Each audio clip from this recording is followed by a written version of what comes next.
అది డీటెయిల్గా మనం మన టెక్నికల్ సార్ ఎన్ని చెప్తున్నాడు. సో టెక్నాలజీ మనం చూస్తే కదా మనం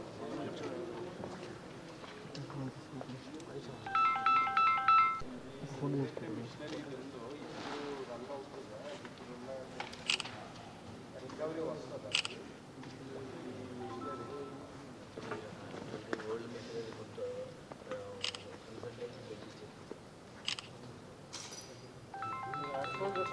అదే సార్ అవును సార్ మీరు మొత్తం నువ్వే మాట్లాడే ఇంట్రాక్షన్ లేదు సబ్మిషన్ సార్ అది మామూలుగా నిజాం షుగర్ ఒక కన్సల్టెన్సీ అంటే 16 కన్సల్టెంట్ ఒపీనియన్. అవును సార్. సార్ యాక్చువల్గా మన 2018లో అప్పుడు ఏదైతే బంద్ అయిందో అప్పుడు టోటల్ అని చేసి అప్పుడు ఒక కన్సల్టెంట్ వచ్చి చూసినారు. దాని తర్వాత మళ్ళీ మనం బంద్ అయిపోయింది. ఓన్లీ స్క్రాప్ అయినా లేకపోతే ఇంకా దీని మంచి చేసి పార్ట్ చేంజ్ చేసి కొద్ది అక్కడ చేయాలి.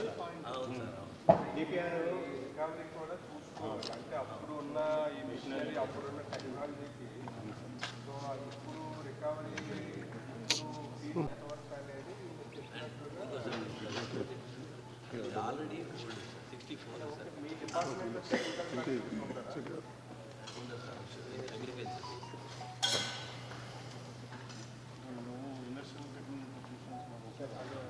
అదే చెప్తున్నానండి. సార్ నేను మనం ఫ్యాక్టరీ నేషనల్ కోఆపరేటివ్ ఫెడరేషన్ ఉంది సార్, సెంట్రల్ ఢిల్లీలో ఉంది. దాంట్లో టెక్నికల్ అడ్వైజర్ మొదటి లాస్ట్ ఇయర్ నేను పిలిపించి మొత్తం డీటీఆర్ చేయొచ్చు సార్. ఇలా ఏమేమి మాడితే ఏమేమి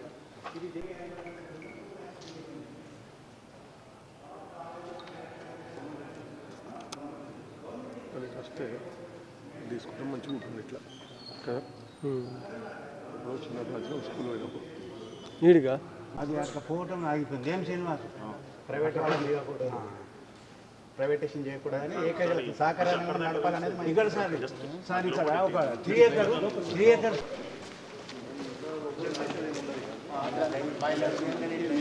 మనకు మిల్లు కాంట టోటల్ అన్ని కూడా పంపించారు. అంటే నేను నాకున్న స్నేహితం కన్నా పర్సనల్ మనం లెటర్ ఇవ్వడం వల్ల మేము నడుపుతున్నాం. ఎంత అవుతుంది, ఏమేమి పనికి వస్తుంది, మనం ఈ గవర్నమెంట్ ఆఫ్ ఇండియా నేను మిషన్ అలాగే టీఆర్ఎస్ కూడా గతంలో ఉన్న ఎమ్మెల్యేలు డిపిఆర్ ఇచ్చారు నడిపిస్తాం. ఇప్పుడు రైతులకు ఇంకా మన స్టేట్లోనే ఇంత పెద్ద సంపద ఇది రైతులు ఇంకా దీనివల్ల చాలా నష్టపోతుంది. పూర్వం లాగా దీన్ని పునరుద్ధరణ వేయాలని ప్రయత్నం చేయాలన్నదే దాని గురించి ఒక స్టడీ కొరకే. ఇది ఓన్లీ స్టడీ టూల్. ఎన్ని రోజుల నుంచి చాలా నష్టపోయింది సార్. ఇప్పుడు అన్నది ఇంతకుముందు గవర్నమెంట్ పట్టించుకున్నది కాబట్టి ఇప్పుడు గవర్నమెంట్ సీరియస్ ఉండే ఈ కొంచెం ఈజ్ ద బిగినింగ్ అది. దీంట్లో టైం ఆంధ్రప్రదేశ్లో కూడా మనమే హైయెస్ట్ రికార్డ్ తీసుకుంటాం. అయితే నడుస్తుందని అప్పుడు దాని తర్వాత బంద్ అయిన తర్వాత ఇచ్చాను సార్. ఇచ్చకెళ్ళి అటు వెళ్ళొచ్చు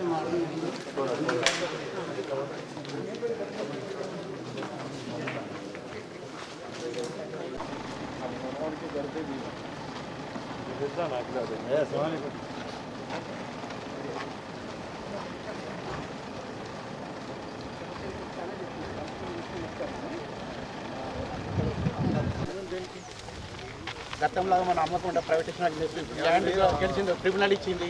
అది కూడా గవర్నమెంట్ దీన్ని అమ్మాలని ప్రయత్నం చేస్తలేదు. కాబట్టి నెగిటివ్ ఓకండి. ఎమ్మెల్యే గారు మామ బి కిషన్ లాలండి చరిత్ర అందరం కలిసి what is to be done, ఇప్పుడు ఏం చేయాలి అన్నదే రిపేర్ చేసి నడిపేయాలి. ఒకటే ఉన్నది ఎట్లా అన్నదే అన్ని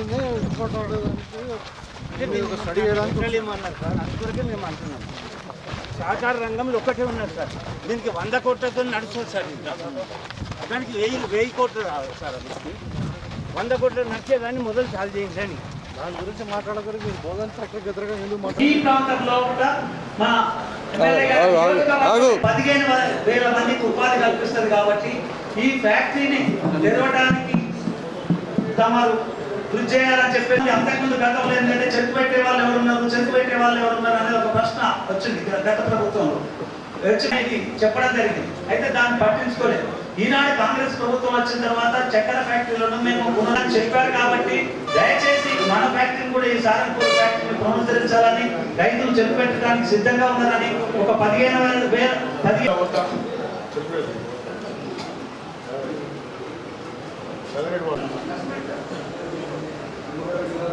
హలో, వేదిక మీద ఉన్న ప్రజలందరికీ నమస్కారం. నేను లక్ష్మారెడ్డి నా పేరు. అంటే చెరుకు మొత్తం వరి నాటడం చెప్తూనే ఉంటుంది. మాకు తెగుళ్ళు చాలా వచ్చి చాలా నష్టమవుతుంది అని, కాకపోతే వరికి కొద్దిగా గిట్టుబాటు అవుతుంది అని దాని మీద ఎక్కువ ఫ్యాక్టరీ అందుబాటులో లేక, అంటే మళ్ళీ కొందరికి ఏముందంటే అవగాహన మనం ఇక్కడ నుంచి అక్కడికి తోలాలి కదా, ట్రాన్స్పోర్ట్ ఎక్కువ అవుతుంది అని కూడా చాలా మంది ఆలోచిస్తున్నారు. కానీ చెరుకులో చాలా లాభాలు ఉన్నాయి. ఇప్పుడు ముందుకు ఇప్పటికీ మనము పెద్దసార్లు 5 ఫీట్లలో చెరుకు పెడితే మనము ప్రతి పని కూలీల మీద ఆధారపడకుండా ట్రాక్టర్తోనే చేసుకోవచ్చు. ట్రాక్టర్తోనే చెరుకు పెట్టుకుంటే చాలా సునాయాసంగా ఉంటుంది. పంట మార్పిడి ఉంటుంది. పంట మార్పిడి వలన భూమి కూడా కొద్దిగా బలం అవుతుంది. ఇప్పుడు మనము చెరుకు మిషన్తో నరికిన చెరుకు భూమిలో 4 అంగుళాల మటుకు ఎరువు తయారవుతుంది. కాబట్టి మనకు ఈ పంట మార్పిడి చేసుకుంటే మనకు చాలా లాభాలు ఉంటాయి. కాబట్టి మనం ఈ ఫ్యాక్టరీ ఒకవేళ తెలిస్తే చాలా మంది రైతులు చెరుకు పెట్టడానికి కూడా ఇష్టపడుతున్నారు. గతంలో కూడా మనం ఉమ్మడి రాష్ట్రం ఉన్నప్పుడు కూడా మనం ఇక్కడ ఈ కోఆపరేటివ్ షుగర్ ఫ్యాక్టరీ నుంచి చెరుకు పండించి చాలా హైయెస్ట్ రికవరీ, హైయెస్ట్ బిల్లు తీసుకున్నది మన ఇక్కడ రైతులే. కాబట్టి రైతులు చాలా దీనికి ఫ్యాక్టరీ తెలిస్తే మేము చెరుకు పెట్టడానికి రెడీ ఉన్నామని చాలా మంది ఇది ఉన్నారు. కాబట్టి పెద్దలు ఈ ఫ్యాక్టరీ తెలిసి కొంత రైతులకు పంట మార్పిడికి భూములకు కొన్ని కాపాడితే రైతుల పంట కూడా ఫ్యాక్టరీని కూడా పునరుద్ధరిస్తుందని నేను అనుకుంటున్నాను. తర్వాత రాజీనామా ఇచ్చేసి ఇక్కడ ముసలి సాయిరెడ్డిని తీసుకొని ఈ ఫ్యాక్టరీని ప్రారంభించింది. ఇప్పుడు ఏం చేయాలంటే ఈ ఫ్యాక్టరీకి మనం చెరుకును పంపించి ఈ ఫ్యాక్టరీ నడిచినందువల్లనే పిల్లలను చదివించుకున్నారు, బంగ్లాలు కట్టిండ్రు, పెళ్లి చేసిండ్రు, ఇవన్నీ చేయడం జరిగింది. ఈ ఫ్యాక్టరీ మూతపడ్డ తర్వాత రైతులందరూ చాలా ఇబ్బందుల్లో పడిపోయింది. అయితే ఏమైందంటే ఒక భూమి లోపల ఒకటే పంట వరిని కంటిన్యూ పండిస్తే దాంట్లో ఉన్న సారం అనేది వెళ్ళిపోతుంది. చెరుకు పండిస్తే 2 సంవత్సరాల దాకా అది చెరుకు పండుతుంది. 3వ సంవత్సరము మళ్ళా దాన్ని దున్ని పండించినప్పుడు ఈ చెరుకు ఈ వేర్లు ఏవైతే ఉంటాయో అవి ఆర్గానిక్ ఎరువుగా మార్చి వరి పంట కూడా చాలా దిగుబడి వస్తుంది. కనుక రైతులకు ఒకటే పంట పండుట్లా కష్టమైపోయింది. ఇది కొంత చెప్పవలసి వచ్చినప్పుడు ఏమవుతుందంటే ఒక గత ప్రభుత్వంలో వ్యవసాయం దండుగా కార్పొరేటర్కే ఈ వ్యవసాయం చేయాలనే పరిస్థితిలో షుగర్ ఫ్యాక్టరీని లాస్గా చూపించమని అప్పటి ప్రభుత్వం చెప్తే దీన్ని లాస్ చూపించి అమ్మటానికి పెట్టిర్రు. ఆ అమ్మటానికి పెట్టినప్పుడు మేము కొందరు రైతులు, రామగోపాల్ రెడ్డి కొడుకు అసంటుల అందరం కలిసి ఈ షుగర్ ఫ్యాక్టరీని రక్షించడానికి ధర్నాలు చేసి ఆఖరికి కోర్టుకు పోయి అమ్మిన దాన్ని ఆపినాం. ఇప్పుడు ఆపిన దాన్ని తెరిపించడానికి మధ్యన కొన్ని ప్రభుత్వాలు వచ్చినాయి. ఒక ప్రభుత్వం 5 కోట్లు ఇచ్చింది. 5 కోట్లు జీతాలకే సరిపోయింది. మళ్ళీ ఒక ప్రభుత్వం వాగ్దానం చేసింది 100 రూపాయలు తెరిపిస్తానని వాగ్దానం చేసిన ప్రభుత్వము 9.5 సంవత్సరాలు దీన్ని ఊసే ఎత్తలే. అయితే ఇది చాలా 99 ఎకరాల భూమి ఉన్నది కనుక నాయకులు ఏదో విధంగా సంపాదించుకోవచ్చు కానీ దీని మీదనే ఆశించి దీన్ని మనమే కొని అమ్ముకొని ఆశిస్తామనే ఉద్దేశంలో దీన్ని ఫ్యాక్టరీని స్టార్ట్ చేయలే. గవర్నమెంట్ ఉన్నోళ్ళు, గవర్నమెంట్కి దిగిపోయిన వాళ్ళు, ఇంకా పక్కకు పరిచిన నాయకులందరూ కలిసి దీన్ని కొందామనుకున్నారు కనుక మేము కొట్లాడి దీన్ని ఆపినాం కనుక ఈ ప్రభుత్వము వాగ్దానం చేసింది కనుక ప్రజల వాగ్దానం నెరవేర్చుకునే కొరకు దీనికి తక్కువ ఖర్చుతో సుమారు 1000 కోట్లతో ఇది ప్రారంభించబడుతుంది కనుక పాత ఏమన్నా కొన్ని మాఫ్ చేపించి ఫ్యాక్టరీని సహకార సంఘంలోనే సహకార కోఆపరేటివ్ షుగర్ ఫ్యాక్టరీని నడిపించాలని కోరుతున్నా. సహకారం ఎందుకు నడిపించాలంటే లాభం అంతేనేమో రైతులకు బోనస్గా ఇస్తారు. నష్టం అంతా ప్రభుత్వం భరిస్తుంది కనుక సహకార షుగర్ ఫ్యాక్టరీని దీన్ని అతీత ధరలో ప్రభుత్వం ప్రయత్నించి ప్రారంభించాలని కోరుతూ గౌరవనీయ శాసనసభ్యులకు ప్రజల తరఫున విజ్ఞప్తి చేస్తున్నారు. గౌరవ పెద్దలు ఎమ్మెల్యే భూపతి రెడ్డి గారు ఈరోజు మన ఫ్యాక్టరీకి రావడం చాలా ఆనందకరం. జూలై 19, 2014 నాడు ఎమ్మెల్సీగా ఈ ఫ్యాక్టరీకి రావడం జరిగింది. ఆ రోజు ఉన్న అగ్రికల్చర్ మినిస్టర్ అప్పటి స్థానిక ఎమ్మెల్యే కూడా వచ్చారు. ఆ రోజు ఒక 500 మంది రైతులను పాల్గొని చెరుకు పెడతాం నడపమండి అని చెప్పడం జరిగింది. అంతకుముందు చరిత్ర చూసినప్పుడు ఎందరో పెద్దలు ఫలితంగా మనం అందరం రైతులకు 100 రూపాయలు జమ చేసి ఫ్యాక్టరీ ఏర్పాటు చేసుకున్నాం. ఆ రోజు స్వర్గీయ ముసలి సాయిరెడ్డి గారు, లేకపోతే రాంగోపాల్ రెడ్డి గారు, వీళ్ళందరూ కావచ్చు. అట్లాగే ముఖ్యంగా హైకోర్టు గత తెలుగుదేశం ప్రభుత్వం 2099 అమ్మాలని ప్రయత్నించినప్పుడు ఆ రోజు రాంగోపాల్ రెడ్డి గారు మరియు ఈ ఫ్యాక్టరీ షేర్ హోల్డర్ అయిన శ్రీమతి కొండెల గీత పద్మజ మా యొక్క భార్య పేరు మీద చేసేయడం జరిగింది. దురదృష్ట శాస్త్ర ఉద్యమానికి అసలు రాంగోపాల్ రెడ్డి గారు విక్నూర్ దగ్గర యాక్సిడెంట్ అయి పరమపదించారు. వారిని మనం స్మరించుకోవాలి. కానీ ఆ రోజు కోర్టులో కేసు గెలిచిన తర్వాత మేము ఎన్నోసార్లు చెప్పాం ఇది గతంలో. అంతేకాకుండా పెద్దలు భూపతి రెడ్డి గారికి, కలెక్టర్ గారికి ఈ రోజు నేను ఎందుకంటే చాలా కలెక్టర్ గారు ఎంతోమంది మంచి చేసిన కలెక్టర్లు ఇక్కడ ఉన్నాయి. వాళ్ళని మేము స్మరించుకోవాలి. కొందరిని తుకారాం గారు కావచ్చు, గిరిధర్ గారు, లేకపోతే అభయ్ త్రిపాఠి గారు కావచ్చు, యోగిత రాణా లాంటి వాళ్ళు, లేకపోతే నారాయణ రెడ్డి గారు కూడా దీన్ని తెద్దామని ప్రయత్నించారు. కానీ గత ప్రభుత్వం వాళ్ళ మాట వినలేదు. ఐఏఎస్ ఆఫీసర్ నన్ను ఎలాంటి ఇవ్వలేదు. కానీ ఈరోజు మా చైర్మన్ గారు నిజంగా వారు అక్కడ రాగానే మొట్టమొదటిసారి వాళ్ళకి మేము వెళ్ళాం సార్ మీకు నోటీస్ ఇస్తున్నామని చెప్పి. ఏంటంటే మీరు మాకు నోటీస్ ఉన్నారంటే సహకార రంగంలో ఏదైతే బైలా ప్రకారం జనరల్ బాడీ మీటింగ్ జరపాలో, ఎన్నికలు జరపాలో అది చేయనందుకు నేను యాజ్ పర్ రూల్ ప్రకారం మేము 534 మంది సంతకాలు చేసి ఇక్కడ రైతులందరూ కృషి చేసి తమరికి ఇచ్చి ఇవ్వడం జరిగింది యాజ్ పర్ బైలా 28 ప్రకారం. అప్పుడు కూడా మీరు ఫ్యాక్టరీకి రాలేదు. కానీ జనరల్ బాడీ జరిపి మేము ప్రభుత్వం యొక్క జీవో, ఎందుకంటే గతంలో 98లో 257 జీవో ప్రకారము 50 లక్షలు మా షేర్ క్యాపిటల్ మాకు ఇచ్చేయండి, మీకు అప్పులను మాకేస్తున్నాం. కాబట్టి కొందరు మంత్రి మన ఎమ్మెల్యే గారు చెప్పారు 100 కోట్ల అప్పు ఉందట. వాస్తవంగా భూమరావు గారు ఇక్కడ చైర్మన్ ఉన్నప్పుడు చెరుకు వ్యత్యాసం జరిగిందా 2,91,00,000 తీసుకొస్తే దానికి 12 కోట్లు అయింది. అట్లా వడ్డీలో పట్టేసి అయితే అది మాఫ్ చేస్తే ఆ జీవోలు ఇచ్చారు 257 జీవోలు. అట్లాగే ఇప్పుడు ఉదాహరణకు మాకు దౌర్భాగ్యం ఏంటంటే కొన్ని ప్రభుత్వ నిర్ణయాలు అప్పుడు గతంలో ఉన్నాయి. మాకు ఇక్కడ సెంట్రల్ బ్యాంక్ ఉండేది SBI, మొత్తం రైతులందరికీ కూడా రుణాలు ఇచ్చేది. అప్పు 12 చక్కెర తాకట్టు పెట్టుకొని 12% పట్టిస్తుంటే ఆ రోజు పొలిటికల్ కారణంగా తీసుకుపోయి కోఆపరేటివ్ బ్యాంక్ నుంచి అప్పిపించారు 18%. ఏ మాత్రము తల మీద ఎన్నికలు ఉన్న వ్యక్తి 12% వదిలిపెట్టి 18% మీకు గొడవ చేస్తే చివరికి 16% చేశారు. అట్లా మాకు చక్కెర మీద వారు 7 కోట్లు ఇస్తే 7 కోట్లకు 14 కోట్లు పెట్టాం. ఇంకా ఇలా కోట్ల రూపాయలు ఇచ్చి కోఆపరేటివ్ సెంట్రల్ బ్యాంక్ మా మీద ఫార్ములా ప్రకారం కూడా అప్పు చెల్లించాల్సిన అవసరం లేదు. కాబట్టి ఈరోజు కేంద్ర ప్రభుత్వం ఏదైతే గోధను మెట్పల్లి అభినంతో దీన్ని పరిగణించదు. అవేంటంటే ప్రభుత్వ ఫ్యాక్టరీలు, ప్రభుత్వం యొక్క డబ్బు ఉంది.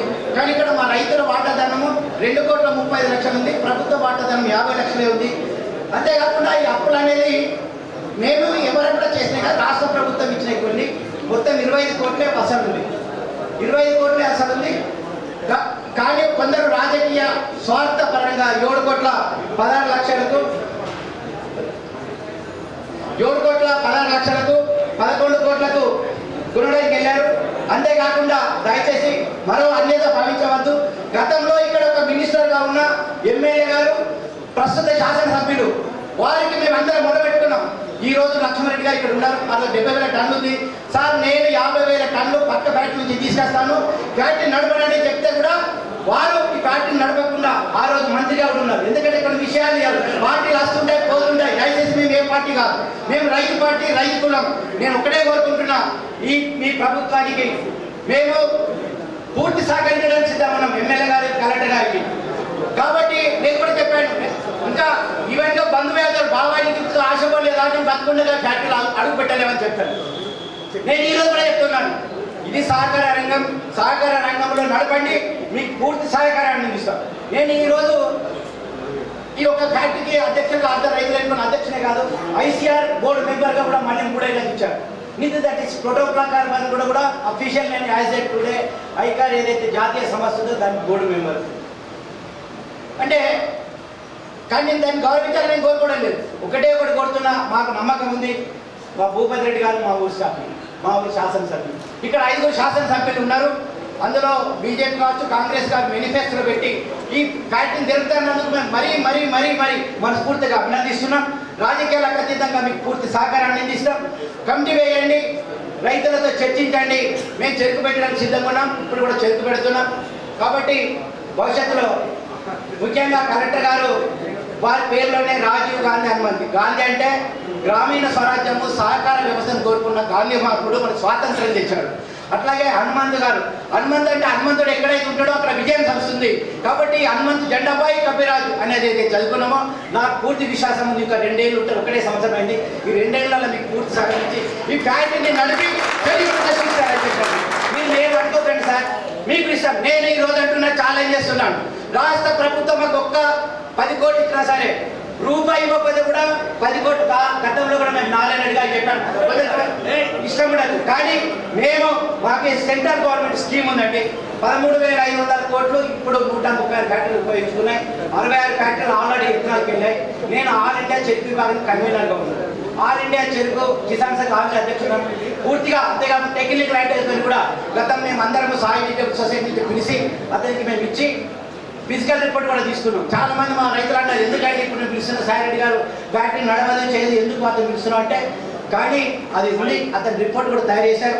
వాళ్ళు 2 లక్షల రూపాయలు ఫీజు కట్టుకున్నారు. నేషనల్ కోఆపరేటివ్ ఫెడరేషన్ సార్థంలో వాళ్ళు మనం కడితే టోటల్ డిపిఆర్ ఇవ్వడానికి సిద్ధంగా ఉన్నాం. ఎందుకంటే మనం విత్తనాలు కానీ మిగతా ఇలా అన్నప్పుడు పూర్తిగా మీ ఎమ్మెల్యేగా మన రాష్ట్ర ప్రభుత్వాలతో, కలెక్టర్ పెద్దలతో చర్చించడానికి సిద్ధంగా ఉన్నాం. అట్లాగే ఒక చిన్న 3 ఎకరాల ఇన్నాళ్ళు ఉంటుంది. గతంలో మాకు ట్రిబ్యునల్ అధికారం ఇచ్చారు. నేను ఆర్డీఓ రాగానే చూపించాను. గత ఎమ్మెల్యే ఒత్తిడి కారణంగా మా ఫ్యాక్టరీ భూమిని అలా దొంగ డాక్యుమెంట్ రాసిండ్రు. మాకు తీర్మానం ఇచ్చినప్పటికీ, కోర్టుల కేసు గెలిచినప్పటికీ ఇప్పటికీ వాళ్ళ 2 పేర్లు తగ్గించి మా ఫ్యాక్టరీ పై రాయలేదు. దయచేసి ఈ రోజే కలెక్టర్ గారు కూడా చెప్పారు, ఆర్టీ గారు కూడా నేను జడ్జిమెంట్ కాపీ ఇచ్చడం జరిగింది. ఇవాళ పేరు తీసేసి మన సారంగాపూర్ నిజాం కోఆపరేటివ్ షుగర్ ఫ్యాక్టరీకి మరి మూతపడ్డటువంటి ఈ ఫ్యాక్టరీని ఎట్లా తెరిపించాలనే ఉద్దేశంతో మరి ప్రభుత్వ పరంగా స్థానిక శాసనసభ్యునిగా మరి ఇవాళ కలెక్టర్ గారిని, మరి ఆర్డీఓ గారిని, ఇద్దరు నిజామాబాద్ ఆర్డీఓ గారు, బోధన ఆర్డీఓ గారు, మరి మన షుగర్ కేన్ అసిస్టెంట్ కమిషనర్ గారు రవి గారు, మీ ఈ ఇందూరు పరస్పర సహకార పరిమిత చక్కెర సంఘం రైతులు అందరు కలిసి ఇక్కడ మనం సమావేశం కావడం జరిగింది. చాలామంది ఇక్కడ రైతులు మాట్లాడారు. గత ప్రభుత్వం అట్లా చేసింది, ఇంతకుముందు ఈ ప్రభుత్వం అట్లా చేసిందని. నేను ఇక్కడ రాజకీయ ఉపన్యాసం కాకుండా ఇప్పుడు మనకు సమస్య ఉంది. ఈ సమస్యను ఏ విధంగా పరిష్కరించాలనేదే మన ముఖ్యమైన లక్ష్యం. పరిష్కరించాలనే ఉద్దేశం లేకుండా ఇంత దూరం రాము, తప్పించుకొని అక్కడనే హైదరాబాద్లో ఉంటాం. అయితే వాళ్ళ గత ఎన్నికల్లో చెప్పినటువంటి వాగ్దానం ఏదంటే, ఈ దక్కన్ షుగర్ ఫ్యాక్టరీకి సంబంధించినటువంటి 3 విభాగాలు ఏదైతే ఉందో, మనకు మెదక్ కానీ, బోధన్ కానీ, ముత్తంపేటలో మరి రైతులతో మాట్లాడి దానికి ఒక సబ్ కమిటీ వేసి, ఆ సబ్ కమిటీ పెద్దలు శ్రీధర్ రావు బాబు గారు, మన ఇండస్ట్రియల్ మినిస్టరు, అదేవిధంగా సీనియర్ కాంగ్రెస్ నాయకులైనటువంటి మాజీ మంత్రివర్యులు మన జీవన్ రెడ్డి గారు, మళ్ళీ మెదక్కు సంబంధించినటువంటి దామోదర రాజనరసింహ గారు, ఆ స్థానికంగా ఉన్నటువంటి శాసనసభ్యులు కొంతమంది మెంబర్గా వేసి ఒక కమిటీ సబ్ కమిటీ ఇవ్వడం జరిగింది. ఆ సబ్ కమిటీ యొక్క ముఖ్య ఉద్దేశం ఏంటంటే, ఈ దక్కన్ షుగర్స్ ఏదైతే ఉందో, నిజాం షుగర్ ఫ్యాక్టరీ 3 విభాగాలు ఏదైతే ఉందో, మరి ఇంతకుముందు ప్రభుత్వంలో వాళ్ళు 49-51 రేషియోలో ప్రభుత్వంలో కొన్ని రోజులు నడిపించి, తర్వాత వాళ్ళు ఇవాళ లాస్ చేసి మొత్తం దాన్ని ఐపీకి పోయి నేను మూతపడ్డది ఆ ఫ్యాక్టరీ. ఇది కూడా చక్కెర కర్మాగారం మరి యాజమాన్య లోపం అందమా, రైతుల లోపం అందమా, విమర్శలకు పోకుండా మొత్తం మీద దగ్గర 2008 అంటే 15 సంవత్సరాల నుండి ఇది కూడా మూతపడ్డది. అయితే ఇప్పుడు ఒక సందర్భం వచ్చింది, కాంగ్రెస్ పార్టీ ఎజెండాలో ఈ మూతపడ్డ చక్కెర ఫ్యాక్టరీలను తెరుద్దాము అనే ఉద్దేశంతో ఈ సబ్ కమిటీ వేసింది. కాంగ్రెస్ పార్టీ నిజంగా కూడా మనం చూస్తూ ఉన్నాం, 100 రోజులను చెప్పిన ఎన్నో చేసి చూపిస్తున్నాం కూడా. అయితే ఈ సబ్ కమిటీ రిపోర్టు యాక్చువల్లీ ఆ 3 దక్కన్ షుగర్ ఫ్యాక్టరీకి సంబంధించిన మట్టుకు అడిగింది గవర్నమెంట్. అయితే నేను అదే మీ ప్రాంతం వాడిగా ఇప్పుడు ఈ ప్రాంతానికి చెందినటువంటి ఒక రైతు బిడ్డగా, మరి అదేవిధంగా మన నిజామాబాద్ రూరల్ శాసనసభ్యునిగా మరి మన ప్రాంతంలో కూడా రైతులతోని నడిపించబడ్డటువంటి కోఆపరేటివ్ షుగర్ ఫ్యాక్టరీ ఉంది. దాన్ని కూడా మనం ఏదో ఒక విధంగా మనం తెరిపించుకుందామనే ఉద్దేశంతో నేను ముఖ్యమంత్రి గారిని ఒక రిప్రజెంటేషన్ ఇచ్చాను. ఇస్తే ఆయన ఏమన్నాడంటే మరి ఆ సబ్ కమిటీకి ఇవ్వండి ఈ రిప్రజెంటేషన్ కూడా ఇచ్చేసి మరి సబ్ కమిటీని దీన్ని కూడా స్టడీ చేయమని అడుగుదాం అని చెప్పిన తర్వాత మళ్ళీ శ్రీధర్ బాబు గారు మా గౌరవ కలెక్టర్ గారికి అడగడం ఏంటంటే యాక్చువల్ రిపోర్ట్ ఏంటి, అసలు దీని మీద యాక్చువల్స్ అప్పు ఎంత ఉంది, భూమి ఎంత ఉంది, మరి మిషనరీ ఏంది, మరి రైతులు పంట పండే సిద్ధంగా ఉన్నారా, మరి ఏం చేస్తే ఈ ఫ్యాక్టరీ నడుస్తుందని పాజిటివ్గా ఆలోచించే మరి కలెక్టర్ గారిని యాక్చువల్ రిపోర్ట్స్ అడిగిన యాక్చువల్ రిపోర్ట్స్ ఆ దాంట్లో భాగంగానే మరి ఈరోజు ఇక్కడికి రావడం జరిగింది. మీ ఇంతకుముందు నేను ఇక్కడ రాకన్నా ముందు కూడా రైతులతో ఒకసారి ఇంటరాక్షన్ పెట్టండి అని చెప్తే వాళ్ళు మీరందరూ కూడా కలిసినట్టు నన్ను కలిశారు, కలెక్టర్ గారిని కలిశారు, మీరు ఒక రిప్రజెంటేషన్ ఇచ్చారు. ఇవాళ మనం ఫ్యాక్టరీ కూడా చూసాం. అయితే దీంట్లో ఏంటంటే ఇప్పుడు ప్రభుత్వము ఫ్యాక్టరీలను తెలవాలనే ఆలోచన ఉంది. దాన్ని ఏ విధంగా ఇప్పుడు ఇది ఉంది, ఇది సహకార చక్కెర కర్మాగారం, మరి అలా కారణాలు ఏదైనా అప్పులో ఉంది. ఆ 18 ఏళ్ళు 13 ఏళ్ళు మూతపడి ఉంది. ఆ మిషనరీ అది పనిచేయదు. ఆ పని చేసినా మనకు ఈల్డ్ రికవరీ రాదు. పాత టెక్నాలజీ అంతా అది ఎప్పుడుదో 1964. కాబట్టి దీన్ని ఏ విధంగా చేయాలా అనే దాని మీద ఇప్పుడు అక్కడ కూడా బోధన్ షుగర్ ఫ్యాక్టరీ కూడా సేమ్, అది కూడా రైతులదే కాబట్టి అది వాళ్ళు వేరు మనం వేరు అనుకోవద్దు. సరే ఆర్గనైజేషన్ వేరైనా ఏదైనా చెరుకు రైతుల కొరకే. అక్కడ ఇప్పుడు ఆయన అప్పు చేసిండు నాతో కాదని చెప్తున్నాడు. ప్రైవేట్ సెక్టర్లో ఎవరైతే రాజు వాళ్ళు ఉన్నారో, సో గవర్నమెంట్ ఫస్ట్ ఆ ల్యాండ్ను మనం అంటే ఈ ఏమంటారు ఈ బ్యాంకుల నుండి ఫస్ట్ బయట ఆ ప్రాపర్టీని బయట తీసుకురావాలి. తీసుకొచ్చిన తర్వాత ఉన్న ప్రైవేట్ గవర్నమెంట్ పార్ట్నర్షిప్ను ఆయన బయట తోలాలి. తోలి తర్వాత ఎట్లా నడిపిద్దాం, దానికి ఎంత ఖర్చు అవుతుంది, మరి గవర్నమెంట్ ఆధ్వర్యంలో నడిపిద్దామా, లేకుంటే ప్రైవేట్ ఆధ్వర్యంలో నడిపిద్దామా, లేకుంటే ప్రైవేట్ పబ్లిక్ పార్ట్నర్షిప్లో నడిపిద్దామా, ఇదంతా చర్చ జరుగుతుంది. దాని కొరకే ఈ సబ్ కమిటీ. గవర్నమెంట్ సీరియస్ ఉంది కాబట్టి బోధనలో సబ్ కమిటీ వాళ్ళు రైతులతో ఇంటరాక్షన్ ఇక్కడ మన ముత్యంపేట కూడా నేను వెళ్ళడం జరిగింది. ముత్యంపేటలో కూడా క్లియర్గా చెప్పడం జరిగింది సబ్ కమిటీ ముందు, శ్రీధర్ బాబు గారి ముందు, జీవన్ రెడ్డి గారి ముందు ఏంటంటే మా ఫ్యాక్టరీని 80% తెరవాల్సిందే. బోధనలో చెరుకు పండిస్తారు, మాకు కూడా చెరుకు పండిస్తారు, మరి ఆ రైతులు ఆదుకున్నప్పుడు మా రైతులు కూడా ఆదుకోవాలి కదా అని చెప్తే వాళ్ళు చాలా సానుకూలంగా స్పందించే ఇవాళ ఒక డీటెయిల్ రిపోర్ట్ కలెక్టర్ గారిని అడిగారు.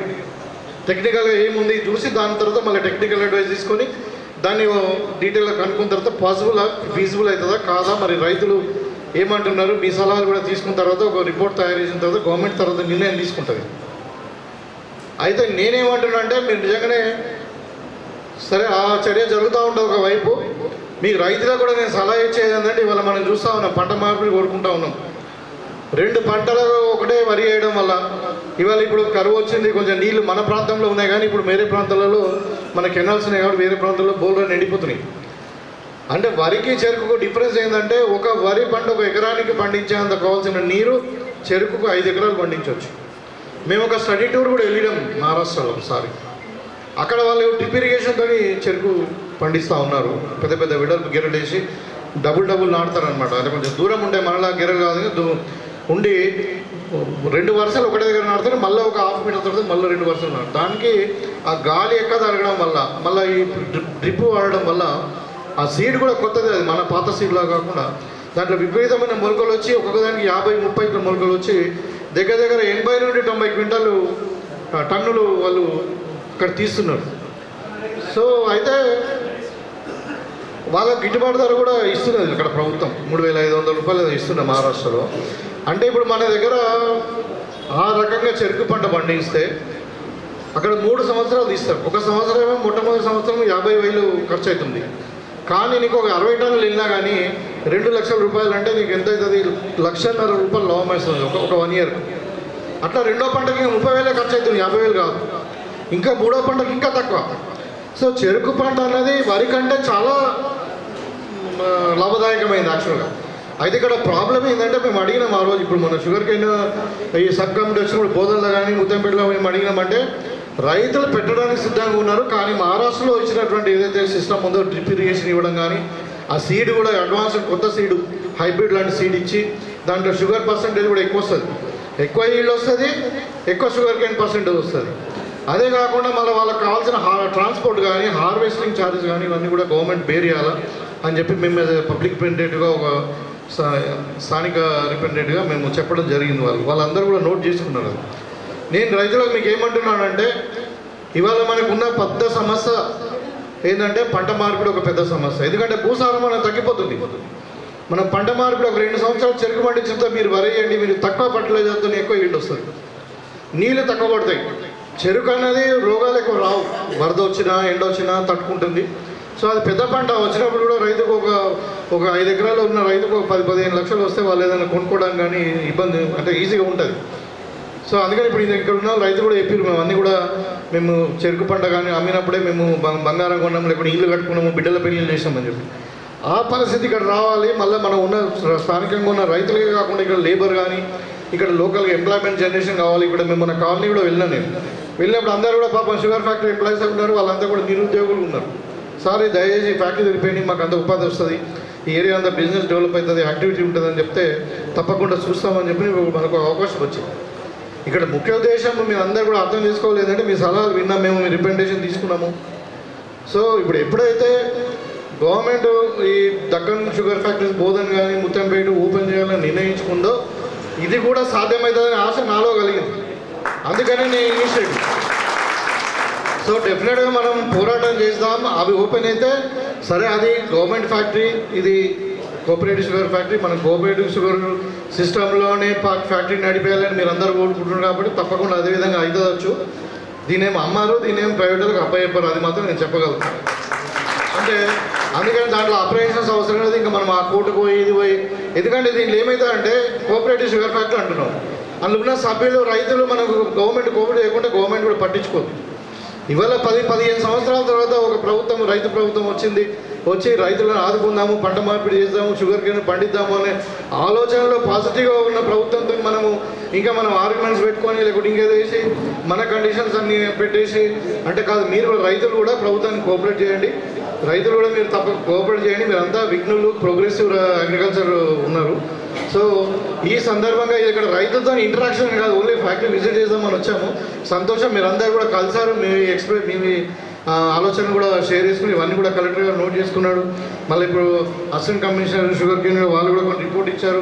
ఇక్కడ 92 acres ఉంది అన్నారు, ఇప్పుడు లెక్క ప్రకారం 92 ఉంది. ఆ 3 ఎకరాలు కూడా ఖచ్చితంగా ఇంతకుముందు ఆడియో గారు చెప్పారు, అది మన ఫ్యాక్టరీ అకౌంట్లోకి ఎంటర్ అవుతుంది భూమి. దాంట్లో ఎవరు ఏ ఒక్క గుంట కూడా ఆక్యుపై చేయడానికి వీల్లేదు. చాలా సంతోషం, మీరు అందరూ కూడా ఒక సంఘటితంగా ఏర్పడి ఈ ఫ్యాక్టరీని కాపాడి ఇన్ని రోజులు. దాంట్లో నేను నిజంగా నేను మెచ్చుకోవాలి. అంటే ఇక్కడ ఉన్న అంటే ఈ ఫ్యాక్టరీ యొక్క ఆస్తిని కాపాడిండ్రు. మీకు అందరూ కూడా ధన్యవాదాలు తెలియజేస్తూ మనం పాజిటివ్గా ఆలోచిస్తాం. కొంచెం టైం పడుతుంది. ప్రభుత్వం ఒక నిర్ణయం తీసుకోవాలి, తర్వాత మీరు ఒక నిర్ణయం తీసుకోవాలి. పంట పండడానికి 1 year పడుతుంది. ఇదంతా DPR అదంతా తెచ్చి దీన్ని ఇన్స్టాల్ చేయాలంటే కూడా 1.5 year పడుతుంది. ఇప్పుడు బోధన్ ఫ్యాక్టరీకే దగ్గర నెక్స్ట్ ఇయర్ December అంటున్నారు, అంటే 25th December వరకు అనుకుంటున్నారు. సో కాబట్టి లెటర్స్ అంటే మేము మానిటర్ చేస్తూ ఉంటాము. మీరు నా మీద నమ్మకం ఉంచండి. కాకపోతే గవర్నమెంట్ నోట్తో మనం కాంట్రవర్సీ పాజిటివ్ ఆలోచించినప్పుడు మనం వాళ్ళతో కాంట్రవర్సీ చేస్తే ఇంకా ఇబ్బంది ఉన్నది. రైతులు కోఆపరేటివ్స్ కానీ మళ్ళీ తప్పుకునే అవకాశం కూడా ఉంది. కాబట్టి మీరు పాజిటివ్గా ఉండండి. తప్పకుండా మనం ఆ ఫ్యాక్టరీ తెరిస్తే ఈ ఫ్యాక్టరీ తెరుస్తారు. నేను చెప్తున్నా కదా, శ్రీధర్ బాబు కూడా అన్నారు, బాబు గారు లేదు, అది అత్యాశ అయిపోతుంది. గవర్నమెంట్ ముందుకు వస్తే కదా దానికి ఆశ. 15 ఏళ్ళు గవర్నమెంట్ పట్టించుకోవాలి. మీరు మాట్లాడకండి రాజకీయాలు, ఇప్పుడు మాట్లాడుతున్నారు. అది కాదు, ఒక 6 నెలలు లేట్ అవుతుంది, ముందు అవుతుంది. మనకి ఫ్యాక్టరీ తెరవడం ఇంపార్టెంట్. అయితే ఏంటంటే కొంచెం అది గవర్నమెంట్ సెక్టర్లో ఉంది, ప్రైవేట్ సెక్టర్లో నడిపించారు, ఇది మన కోఆపరేటివ్ సెక్టర్లో ఉంది. కానీ అంత మొడాలిటీస్ గవర్నమెంట్ ఫండింగ్ కానీ లోన్ వేవింగ్ కానీ లేకుంటే రైతులకు ఇచ్చే ఇన్సెంటివ్స్, ఇప్పుడు అక్కడ అనుకుందాం మనము షుగర్ కేన్ సీడ్ ఫ్రీ ఇచ్చింది అనుకోండి, హార్వెస్టింగ్ ఫ్రీ ఇచ్చింది అనుకోండి, ఇక్కడ కూడా ఇస్తారు. అవి నేను మాట్లాడేది మొడాలిటీస్ మేనేజ్మెంట్ చేంజ్ ఉండొచ్చు. ఏదైనా అందులో గవర్నమెంట్ కంట్రోల్లో ఉంటుంది. ఇప్పుడు కోఆపరేటివ్ సెక్టర్ గవర్నమెంట్ కంట్రోల్లో ఉండదా? అట్లా కోఆపరేటివ్ సొసైటీస్ లేవా? అట్లనే కానీ మీ ద్వారానే పరిపాలన ఉన్నప్పటికీ కానీ అంటే ఇక్కడ కోఆపరేటివ్ సెక్టర్ కింద ఉన్నా అక్కడ గవర్నమెంట్ సెక్టర్ కింద ఉంటుందా, ప్రైవేట్ సెక్టర్ కింద ఉంటుంది. కానీ గవర్నమెంట్ ఇచ్చే ఇన్సెంటివ్ కానీ లోన్ వేవింగ్ కానీ మరి ఆ టెక్నాలజీ ట్రాన్స్ఫర్ కానీ ఇవంతా కూడా రెండుకి ఒకటే విధంగా ఉంటుంది. కాబట్టి నేను అట్లా చెప్తా ఉన్నా. సో మీరు ఇప్పుడు అంటే కలెక్టర్ గారు అతి త్వరలోనే ఒక రిపోర్ట్ కూడా ఇవ్వబోతా ఉన్నాడు ఆ సబ్ కమిటీకి. మేము ఫాలోఅప్ చేస్తాం. తప్పకుండా త్వరలోనే మనకు మంచి రిజల్ట్ వస్తుందని ఆశాభావంతో మనం ముందుకెళ్దామని చెప్పి ఈ సందర్భంగా కోరుకుంటూ మీ అందరినీ కలిసినందుకు చాలా ఆనందంగా ఉంది. కరెక్టే, కానీ గవర్నమెంట్ బిఫోర్ ఎన్నికల ముందు ఒక ఎజెండాలో ఆ 3 ఫ్యాక్టరీలను పెట్టింది, దాని కొరకు సబ్ కమిటీ వేసింది. అయితే నేనేమంటున్నా అంటే నేను కొట్లాడిన మీ తరఫున నేనేమంటున్నా అయితే ముందు కావచ్చు ఇంకా కావచ్చు కానీ ఒక మొడాలిటీస్ ఒక సిస్టమ్ ఎస్టాబ్లిష్ అయితే దీన్ని కూడా వర్తింపజేస్తాం. ఇప్పుడు ఎట్లాగో ఇంత తొందరగా 6 నెలల ముందు అయితే మీకు పంట కూడా రాదు, 1 సంవత్సరం అయితే చెరుకు రావాలంటే. దాంట్లో మీరు ఇప్పుడు ఏంటంటే దీంట్లో 2 కావాలా. ఒకటి ఈ మేనేజ్మెంట్ ఎవరైతే ఉన్నారో ఫ్యాక్టరీ నడిపిస్తాం మేము, మీరు పంట పెట్టండి అని ఖచ్చితంగా చెప్పగలగాల. మీరు కూడా ఏంటంటే మేము పంట పెడతాం మీరు కొనండి అని చెప్పి ఫ్యాక్టరీ నడిపించని చెప్పి మీరు చెప్పగలగాలి. ఈ 2 అంశాలు ఒక కొలిక్కి రావాలంటే కొంచెం టైం పడుతుంది. డెఫినెట్గా నేను సీరియస్గా నేను కొట్లాడతాను చెప్తాను కదా, అవసరం ఉంటే మీ అందరూ సహకారం తీసుకుంటా. అదే నేను ముఖ్యమంత్రి దగ్గర పర్మిషన్ తీసుకుని నేను ఇచ్చిన రిప్రజెంటేషన్ సబ్ కమిటీకి కూడా సబ్మిట్ చేసి పంపించారు ముఖ్యమంత్రి గారు. ఆ సబ్ కమిటీ ఇవాళ కలెక్టర్ గారిని అపాయింట్ చేసిన ఒక రిపోర్ట్ ఇవ్వమని. ఇప్పుడు సిద్ధంగా ఉన్నామని చెప్పాను. నేను కూడా నా తరఫున చెప్పాను, చెరుకు ద్వారా చాలా ఉపయోగాలు ఉంటాయి. అది మరి వరి కంటే తక్కువ నీళ్ళు తాగుతుంది, మరి భూమి కూడా ఫర్టిలైజ్ అవుతుంది, మరి ఎక్కువ ఆదాయం కూడా వస్తుంది. ఇప్పుడు ఒక ఉద్దేశం ఏంటంటే తక్కువ పెట్టుబడితోని ఎక్కువ ఇల్లు రావాలా, రైతులకు లాభం కావాలా, భూమి చెడిపోకూడదు.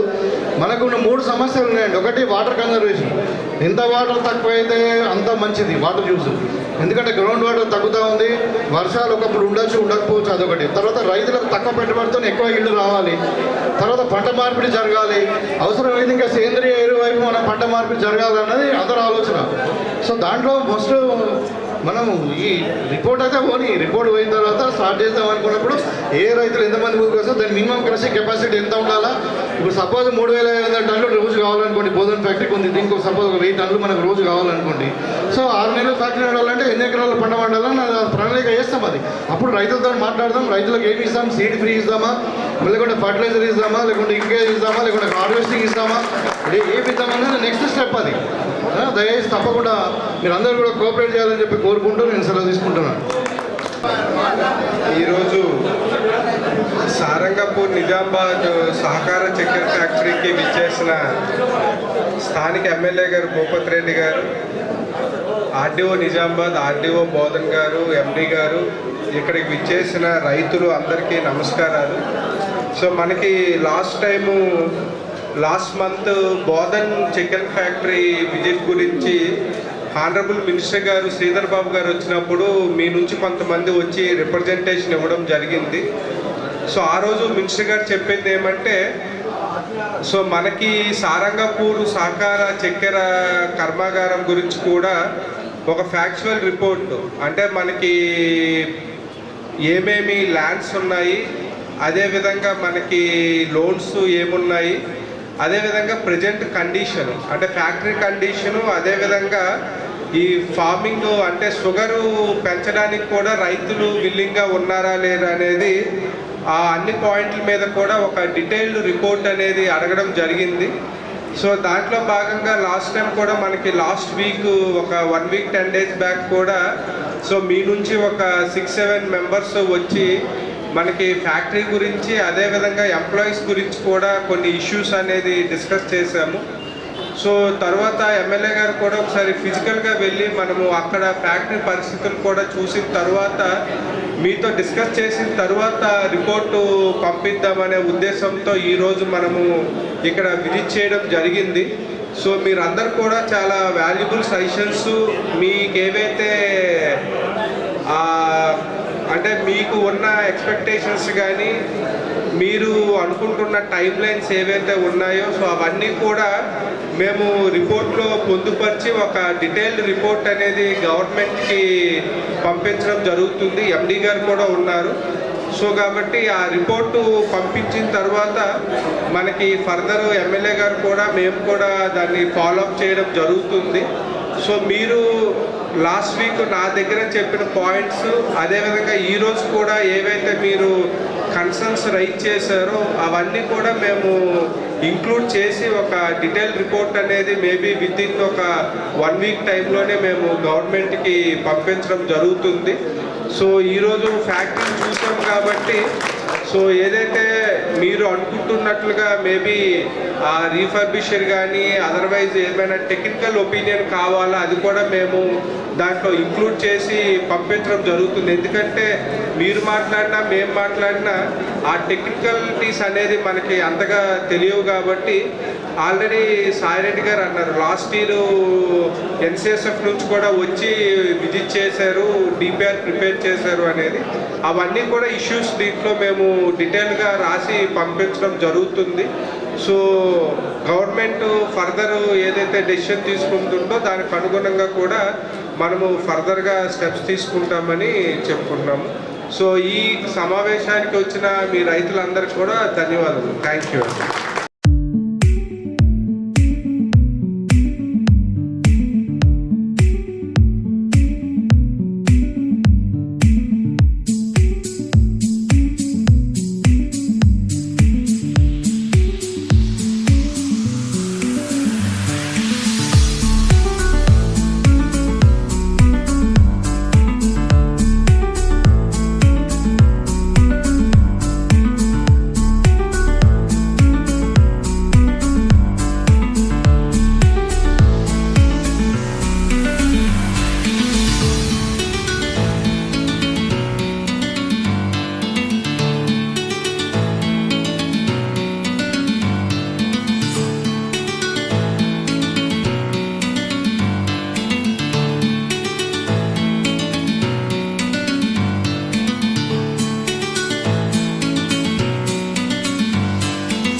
ఆ ఫ్యాక్టరీ తెలిస్తే ఈ ఫ్యాక్టరీ